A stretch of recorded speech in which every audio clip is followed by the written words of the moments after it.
Well, hello, everybody. This is Douglas Reeves at the Leadership and Learning Center. I'm delighted to have such a large crowd join us today for a very important webinar on intensive support for struggling schools, improving learning for all. Please take a look at the next slide, and you'll see a number of options that we have coming up for direct communication with one another. In fact, tomorrow we'll be having a preliminary meeting on effective grading practices, and then on Wednesday and Thursday, a two-day 90-90-90 summit. For those of you who are not familiar with that terminology, let me just explain. It is about schools that are 90% or more free and reduced lunch, 90% or more ethnic or linguistic minority enrollment, and 90% or more who have met or exceeded standards. We are the pioneers of these 90-90-90 schools, and I can tell you that over the course of time, the evidence really mounts on the practices that Laura will be describing later on that lead to this kind of performance. But I'll also tell you that even though almost every week I get email about people saying, well, let us visit one, let us see one, what you see before you is a much better way to get to know the people who have actually worked in, taught in, and led 90-90-90 schools. You'll see people at the elementary, the middle, the high school level, and you'll have a variety of hands-on strategies. So whatever is most convenient for you in the Chicago area, Minneapolis, New Jersey, close to Philadelphia, or in Phoenix, a delightful place to be in December, I might add. We'd welcome the opportunity to work one-to-one with you at the 90-90-90 School Summit. There's some other new resources out that I'd also like to share with you. The book on the left, John Hattie's, is one that John Hattie contributed to Activate. I've got a chapter in there. Several of our colleagues do as well.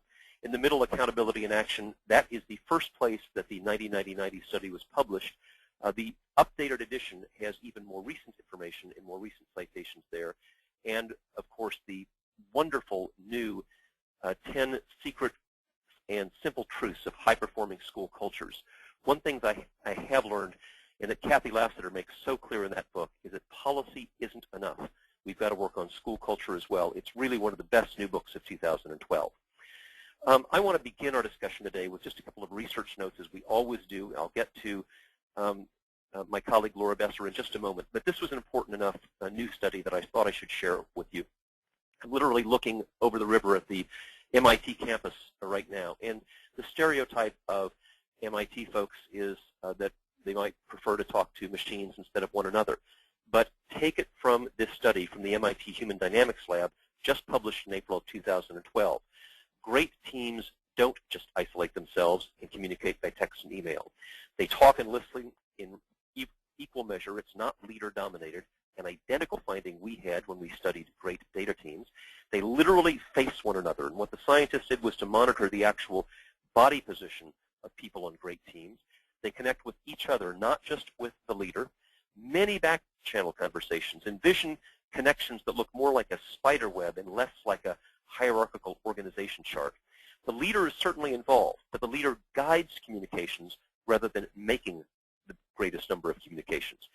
And perhaps the most important finding, face-to-face beats email and texting. Next time you're tempted to text somebody or email them, especially if they're just down the hall from you, please get up, give your body a good shaking out, and talk to them face-to-face. Next slide is a very interesting 2012 study that I think should be an alarm bell for every leader.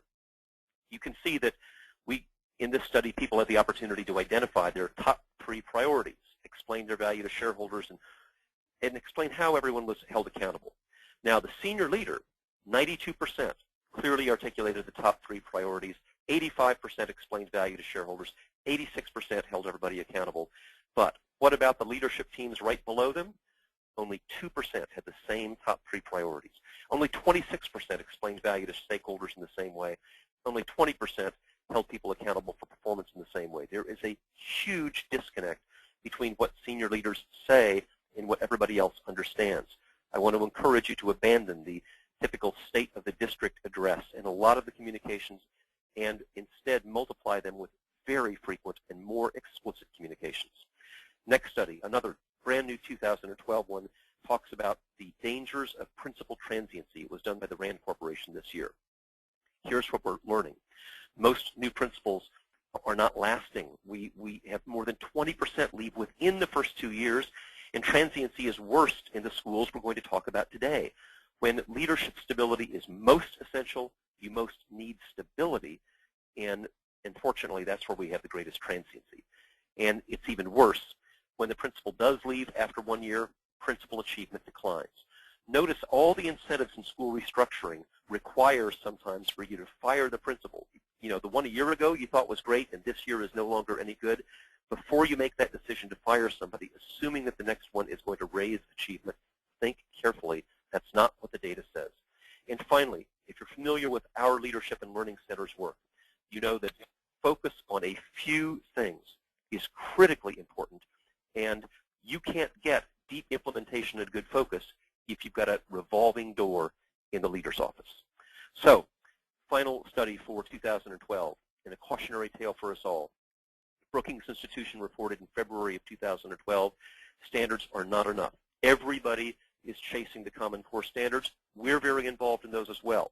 However, what the research says is that merely publishing the standards, no matter how rigorous, no matter how national in scope, no matter how difficult the assessments are, isn't enough if we don't also make significant improvements in standards-based teaching and learning. And so let's learn from Standards 1.0 in the 1990s when people had wheelbarrows full of standards. We've got to change not just the content of the standards or the rigor of the assessments. We've got to change teaching and leadership.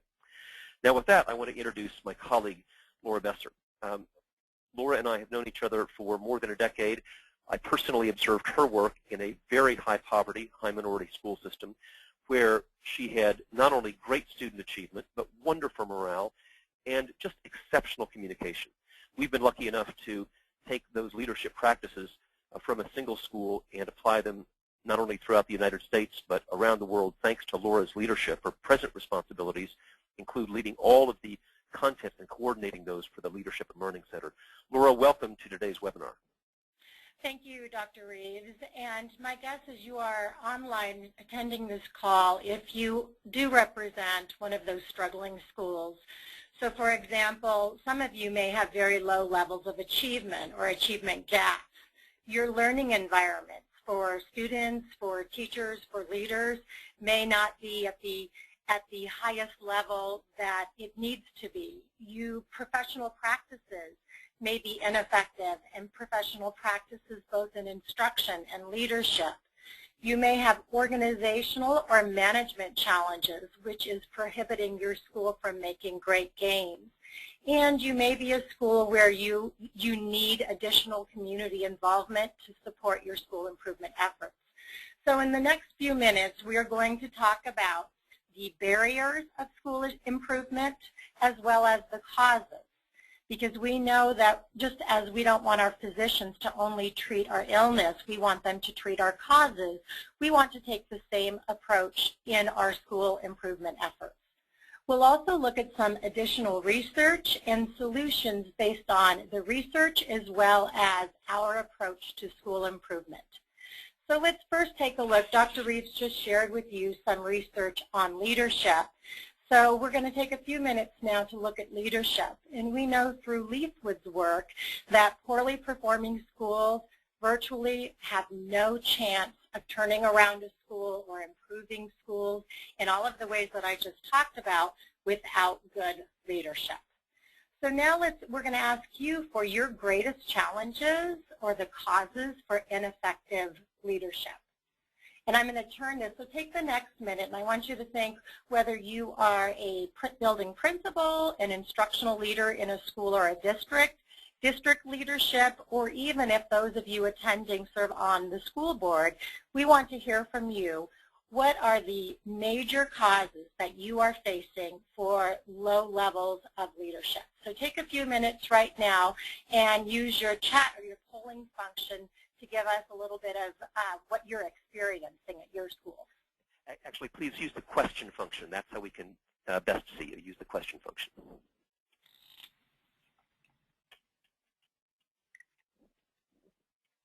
And Dr. Reeves will read back your responses in just a few moments.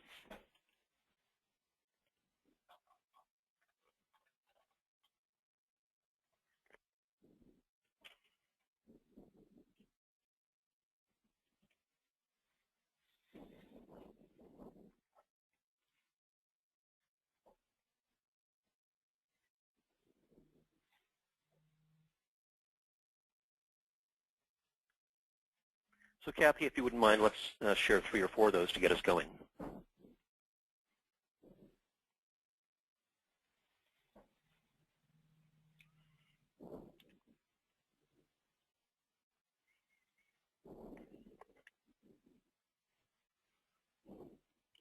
Here we go.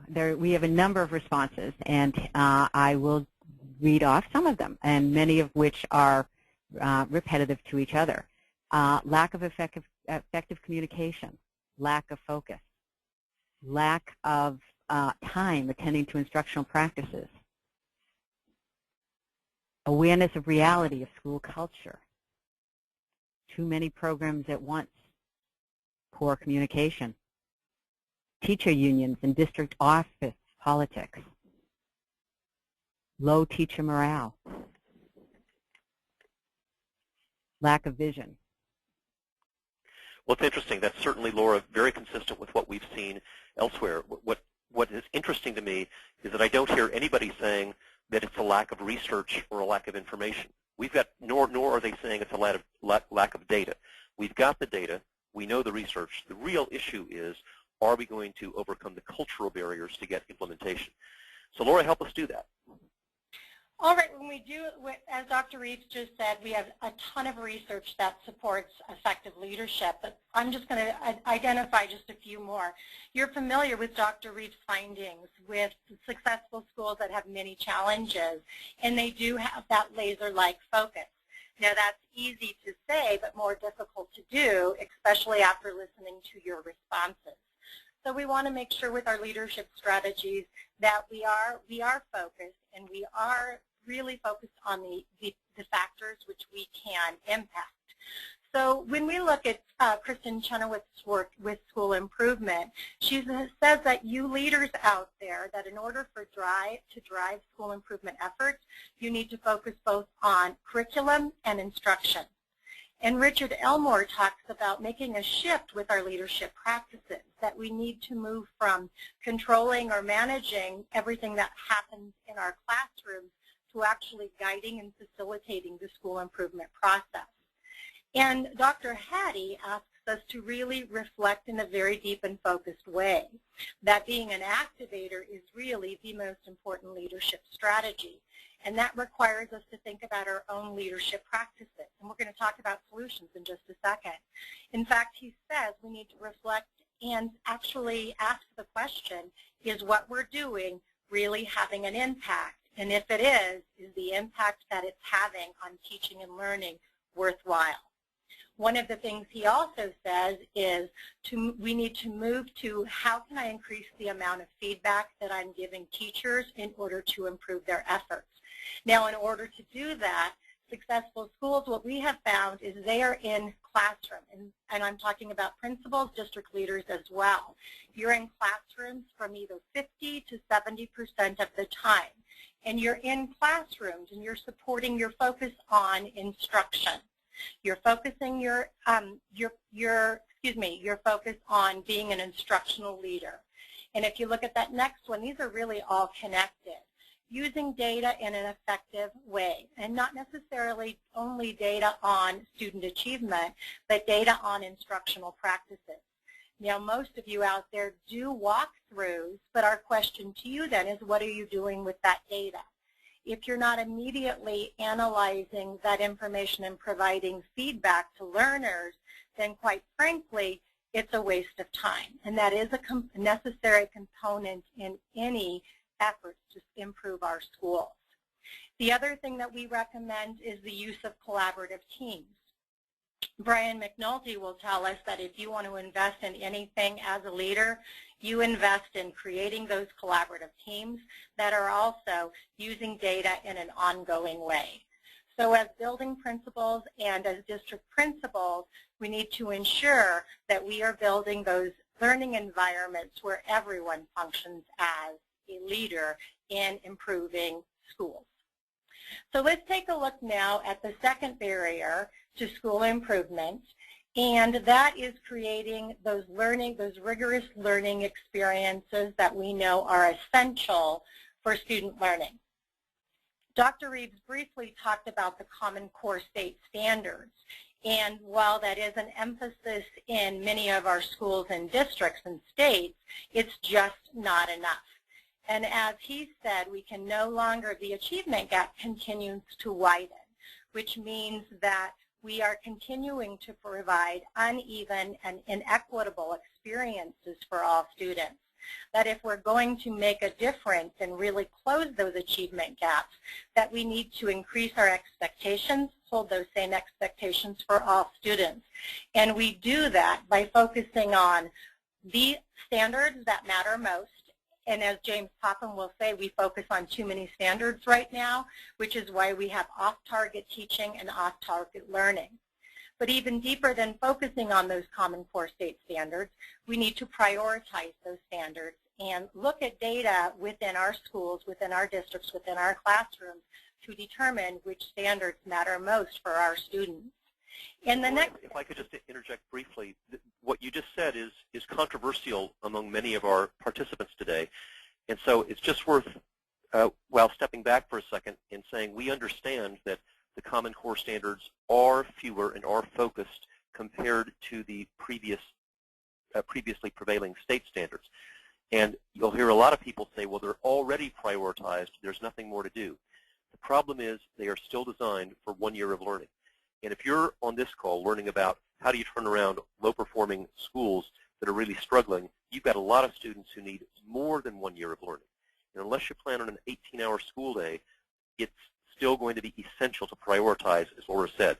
I realize that there's people of goodwill who disagree with that, who say that you've still got to do all the Common Core state standards, but I doubt they're in a classroom where you are trying to deal with students who are 2, 3, maybe 4 grades behind. Sorry to interrupt, Laura, but you made an important point.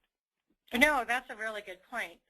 And you all mentioned earlier, many of you mentioned that there are a lot of distracting factors to having that focus on instruction, testing, time, professional development, mandates, isolation.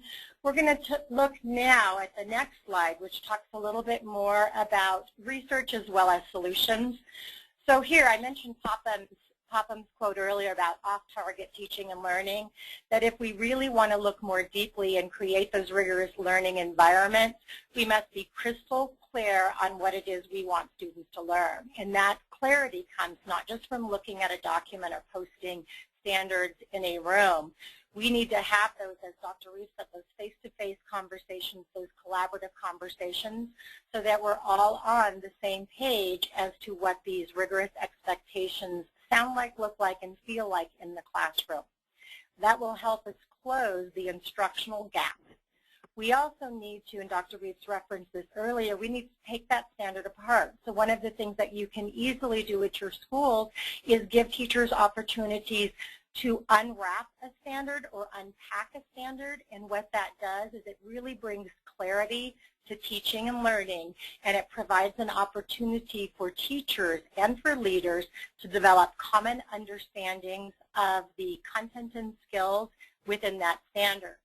And what it also does is that it helps us come to a common understanding of what proficiency looks like in teaching and in learning. So what you'll see here is that in order to come to, or after we come to that clarity, we have the same understanding of the standard, of the skills, we need to create that roadmap for student learning. And as Dr. Reeves said, if you look at the Common Core state standards, you may think, well, that roadmap is the same, or excuse me, is isolated to 1 year. So through those common conversations, you can also come up with, as Hattie would talk about, the explicit success criteria or learning journey for all of our students. And once again, we need the opportunity and we need to involve our students in order to create that journey or the roadmap to improve learning in our classrooms.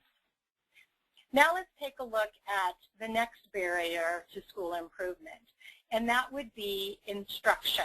And we're going to ask you here for your input in just a second. And Hattie will tell us that basically everything that teachers do make a difference, but there are some things that make a greater difference to student learning. So when we look at the barrier between low impact and high impact instruction, we need to take the time to really brainstorm the causes. And many of you already did that when we asked that initial question. You said the causes to focus or to low levels of instruction or low impact instruction is time. Time teachers have to talk about high leverage instructional strategies. Training behind how to use that instructional strategy effectively, as well as how to make adjustments when that strategy isn't having the greatest impact. Many of you will say professional development or lack of professional development that gives teachers an opportunity to take control of research-based strategies. And lastly, we often hear about isolation, that it's difficult to change practice from low impact to high impact if teachers remain isolated and don't have the opportunity to improve their professional practice. And Dr. Hattie talks about the variance between our most effective teachers and our lowest effective teachers, and that variance runs around 19 to 20%. So in order to close the achievement gap, we need to close the instructional gap. And it's difficult to do that if our teachers are practicing instruction in isolation. So on the next slide, we are going to ask you for your input on the primary purpose of instruction. So take a look at those 4 areas: improving test scores, scoring well on annual evaluations, improving student learning, or winning that coveted Teacher of the Year award. And you've got a poll that you can see, and you can vote for more than one if you'd like. Please take about 30 seconds.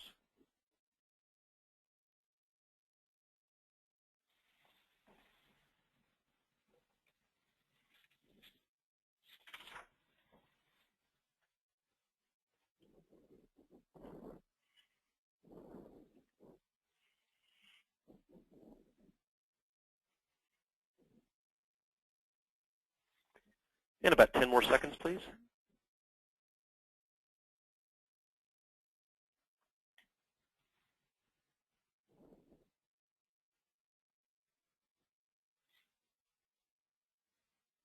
And let's take a look at the results.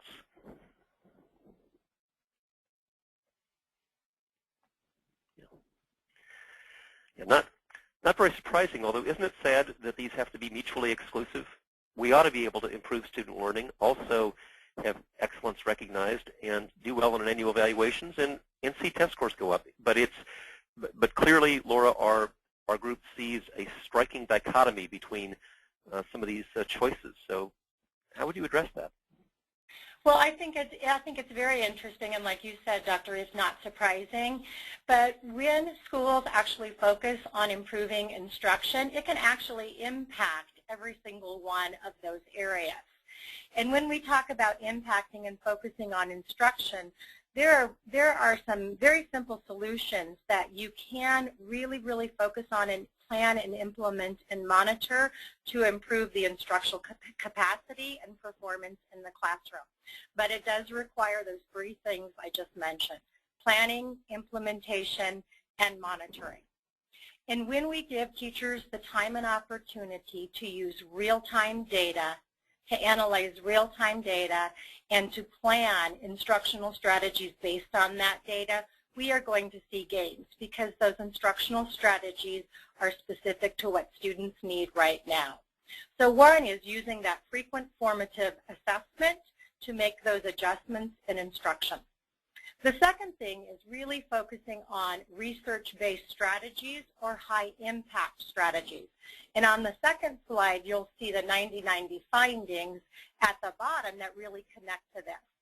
And through Dr. Hattie's research, we know that if strategies aren't having at least a 0.40 effect on student learning, then we really don't have the time, especially if we are struggling schools, to use any other types of strategies. It won't help close the instructional gap because we are not practicing as educators, and thus it will not close our achievement gap. So really focusing on research-based strategies and using those strategies that are going to make a cognitive change with our students. The next thing that we're recommending is giving teachers an opportunity to develop shared understanding of that instructional practice.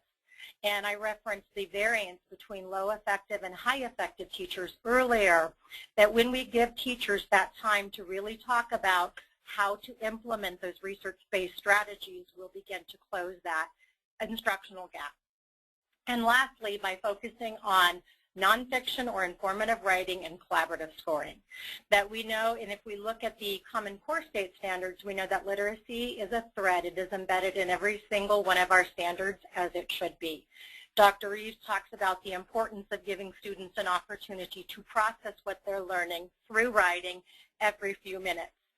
So we want to make sure that when we are using nonfiction writing, it's not in a summative way, that we are using it deliberately to engage students in what they are about to learn, as well as using nonfiction or informative writing to help students process what they are learning. And this is Doug. If I could just make one more plug, we've got a tremendous amount of research on the impact of writing, not just in English language arts, but in science, in social studies, and mathematics. Given the additional emphasis on informative writing at literally from kindergarten through 12 in the Common Core, as well as in the states that don't have a Common Core, this is a tactic that is too important just to have in one department. So as you think about implementing these ideas today, please make it a school-wide effort. Our best implementations of 90-90-90 practices are not when this is all dumped on the English language arts department, but where every student, every class, every grade bears responsibility for informative writing. And Kathy, if you could just go back to that last slide. We're going to talk about one more barrier to school improvement before we talk about our comprehensive approach, and that is the use of data. And when we look at data in terms of using it connected to frequent formative assessment and multiple opportunities for improvement, we know that schools that analyze data on a frequent formative basis make better decisions about practices that need to be replicated, adjusted, and changed entirely. And we know that in order to do that, schools need that systematic process so that they can collaboratively make those adjustments.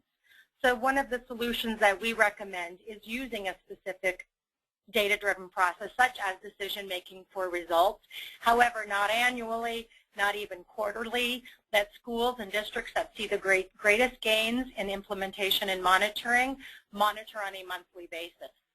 Data teams is also what we recommend to house that decision-making process, and data teams that see the greatest gains meet every 2 weeks, even every week, and a lot of our teams meet daily. So that's one way that you can use data, use it on an ongoing way, and then Dr. Reeves talks about if you have this data in front of you, it's actually unethical to not act. So when you're using that data, every time you're analyzing that data, it needs to lead to a plan for instruction and leadership. Now, we also know through Marzano's work that the more frequent formative assessments that we use, they tend to have the greatest gains on student learning. But we're going to take that one step further, that, as I just mentioned, you need that decision-making for results, that data-driven process in place so you can make adjustments based on that data. Just administering those assessments, that's not going to make the dramatic gains that you all need to make. You must act on that data. And as I mentioned data teams before, and what we see with schools that close that instructional and achievement gap is these are schools that truly function as learning communities, not just at the instructional level, but at the building level and at the district level as well. So now we're going to talk about the comprehensive approach to school improvement that the Leadership and Learning Center has designed, and then we'll give you an opportunity to ask additional questions either about the research and strategies that were presented or about our model. So we've mentioned 90-90-90 schools research throughout this webinar, as well as many of you have read Dr. Reeves' groundbreaking study many years ago, and that still those studies continue to be, or the success continues to be replicated. We know that if you look at that middle slide, the middle slide talks about the areas that we really need to house these school improvement efforts. And then what we found is that there are definite foundational practices that need to be explicitly included in planning, that need to be implemented at a very deep level, and need to be monitored frequently. So if you look at the next slide, the approach that we have taken is a job-embedded practical approach that includes planning, implementation, monitoring, and celebration. And what we found with our schools is that schools such as yours that are in need of turnaround situation, they make rapid, dramatic gains in all areas because there is a specific focus on planning, implementation, and monitoring. And in the middle of this graphic, you can see the different processes that we have designed in order to help schools and districts make those gains. We've designed a framework that includes on-site coaching, on-the-job embedded coaching. And our coaches work both with classroom teachers, modeling, providing feedback, etc., as well as with the principals, district leaders, and teacher leaders. There is a continuous cycle of modeling, monitoring, and feedback, and this occurs on a minute-by-minute basis. And then we have an element of reciprocal accountability as well as celebration as these schools make some short-term gains. This is Doug. I would just add two quick notes. Although I know when we say improvements, what most people are looking at are improvements in academic achievement, and ideally that's same students, same year, same teachers. So we're not talking about these long-term 3-year, 5-year plans, but something that happens within the same year with immediate reinforcement for your practices. But the other thing to notice is that every time, bar none, when failure rates are substantially reduced, discipline also improves. And so if you have people who say, gee, this sounds like a lot of work, are we sure we want to do this? One of the most important working conditions for teachers and administrators is to improve discipline, improve attendance, improve engagement. When failure rates go down as a result of these practices, all of those student behavioral issues also improve. Thank you, Dr. Reeves. And just to continue that point, we're going to talk about the level of reciprocal accountability. As Dr. Reeves said, everything within our educational system improves when we focus on improving teaching, learning, and leadership. So in our model, we have developed, and we understand the importance of reciprocal accountability, not top-down, but bottom-up, which is also why the classroom is at the top of this graphic. And as Dr. Reeves mentioned earlier, that there is a definite disconnect between our leaders at the school level as well as the district level. And what our reciprocal accountability approach does is on a daily basis, everyone in the system is aware of the impact on our on-site coaches through daily reports of, for example, of instructional strategies that are used in the classroom, amount of time spent on walkthroughs, principal leadership strategies that are implemented on a regular basis. So this is where the process of planning, implementation, monitoring, and celebration really comes alive.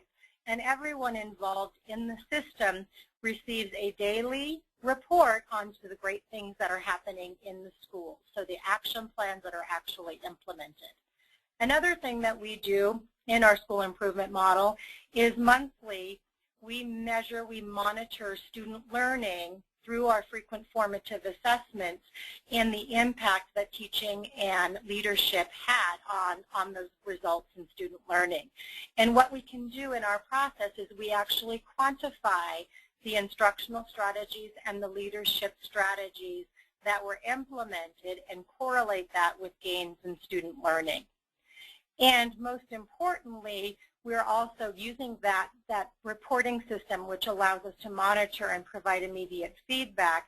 It also allows us to celebrate those short-term gains that schools are making. And as you know, with struggling schools, it's imperative that we celebrate not annual growth, but growth on a regular basis. And lastly, what we have done is we've designed a model. On the next slide, you'll see the 3 phases of the model that runs from implementation with commitment, and this for those struggling schools that are in need of intensive support. We help you focus on the right work. We help you get your school ready for school, if you will. We focus on the work that is most essential for your immediate success, for you to see dramatic gains. Through our support and through your implementation, we then move to a phase that we call implementation with purpose. And this is where school leaders and classroom teachers start to take control of many of the practices and processes that Dr. Reeves and I just mentioned. And then by the end of our work with schools, we have found that in order to sustain those great gains that we see with schools that really have that focus on instructional leadership, we need to ensure that there is capacity to sustain those results once the Leadership and Learning Center exits the building.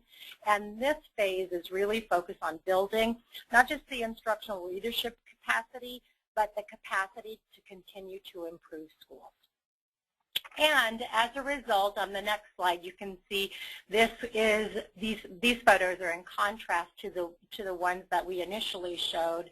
As a result of our work with schools, we see that schools who have really taken control of these practices and planned, implemented, monitored, and celebrate on a regular basis, they really have become model schools of excellence, as they did not just focus on student achievement or student learning or creating students that are college and career ready.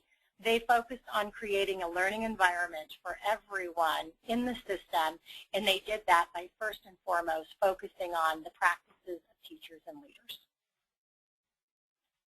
And with that, I believe we are now opening the floor once again to all of you for questions you have on the research, the processes, the practices, or our framework or model for school improvement. And this is Doug. As Kathy is preparing those, I just want to mention to everybody, as you might have seen in your chat window, that we'll make access available for all of the PowerPoint today. And I know that we've mentioned quite a number of books that you may want to look at for further research. Those books are widely available. Many of them you can get at leadandlearn.com. We'll give you a list of all the books that we made reference to today, because that one. And by the way, we would be remiss, Laura, if we didn't mention your book. You're too modest to talk about it yourself, but would you just tell us the title of your new book?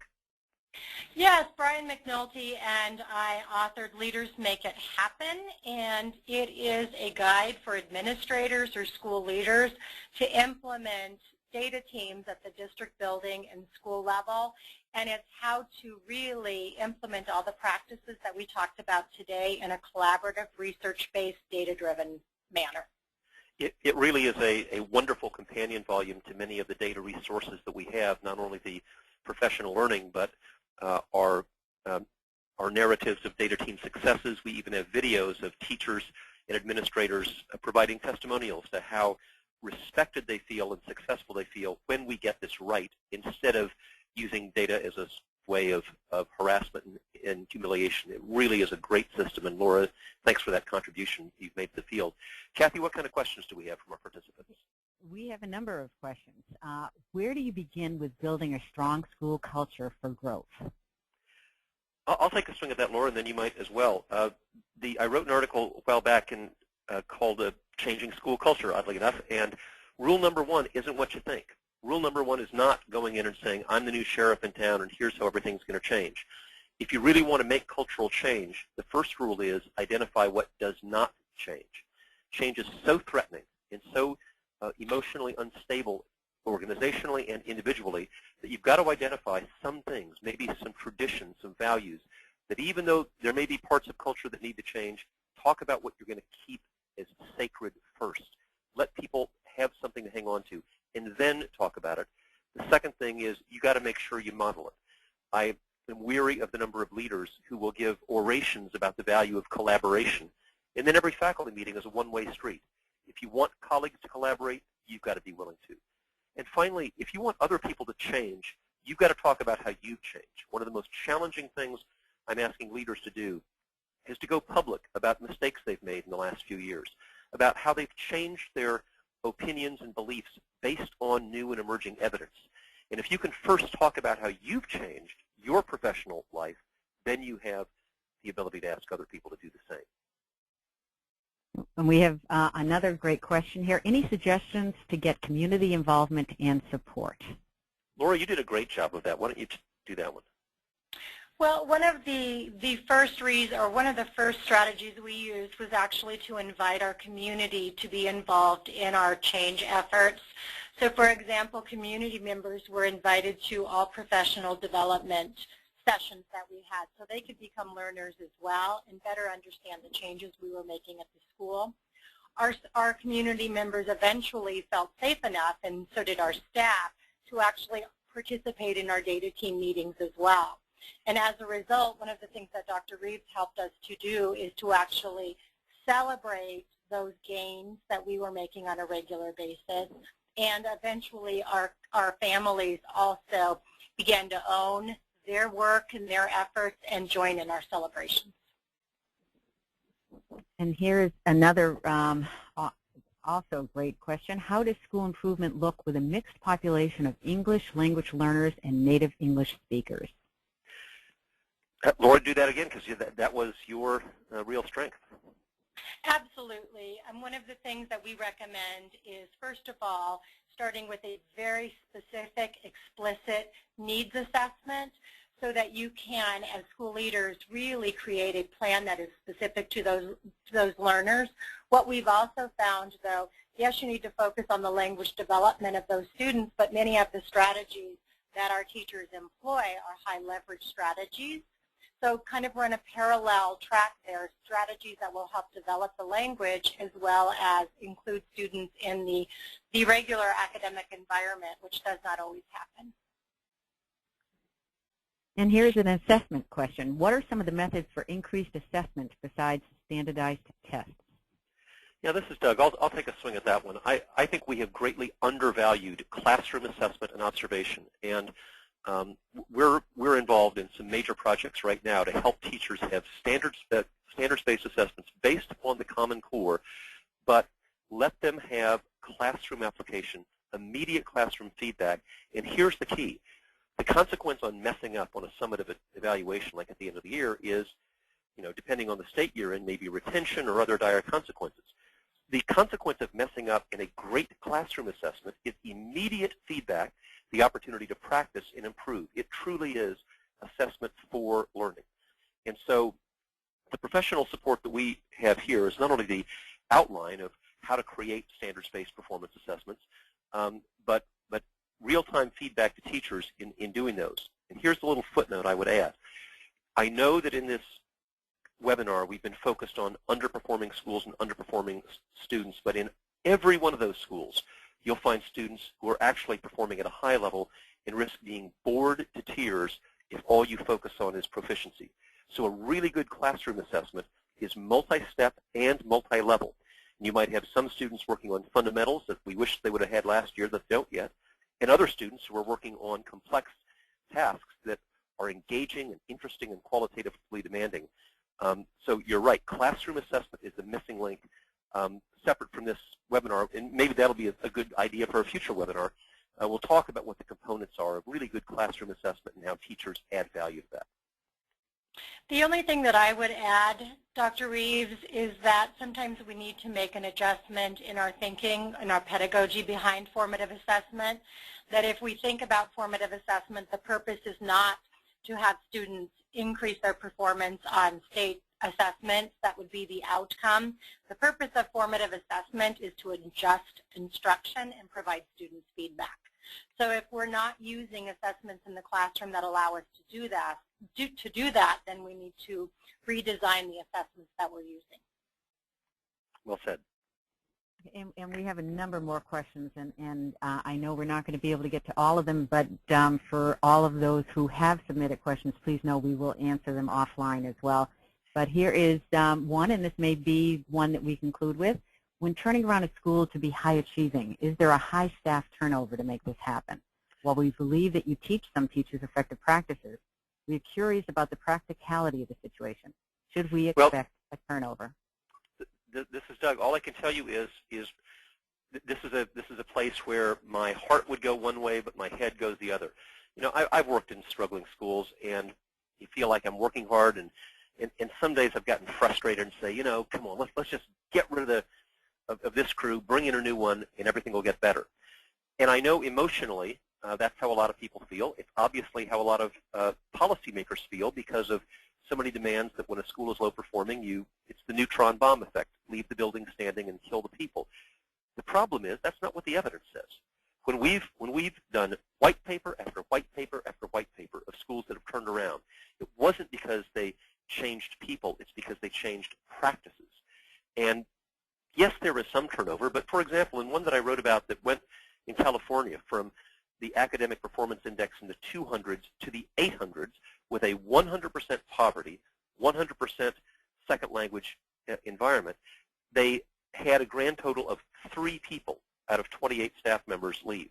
It wasn't the people that need to be changed, it's the practices. And best of all, when we change practices, that improves morale. We've got to stop thinking of this as an adversarial engagement. I don't know of any teacher who wouldn't welcome fewer repeaters, better discipline, better performance. Well, I think on being sensitive to everyone's time, I think that we, as I said, we do have additional questions, and we certainly will be back to you on a private basis to respond to them. So let me just conclude with a couple of notes then before we bid everyone farewell. We're certainly hopeful that we'll get to see you in person at one of these institutes. As fun as the webinars are, it's just not nearly as good as seeing you in person and learning more about what your needs are. I hope you'll be able to go to the website, learn when we'll be in your area. In addition, don't wait for that either. You'll see both Laura's email and my email in front of you, and we really expect those to be used. We respond. Sometimes it's helpful for us to put a team together and talk to your leadership team, learn more about your needs, and then we can try to understand how we can best serve you. Laura, I particularly want to thank you today for your expertise and your wonderful new book. Kathy, thank you for your assistance, and to all of our many hundreds of participants around the globe, thanks for participating.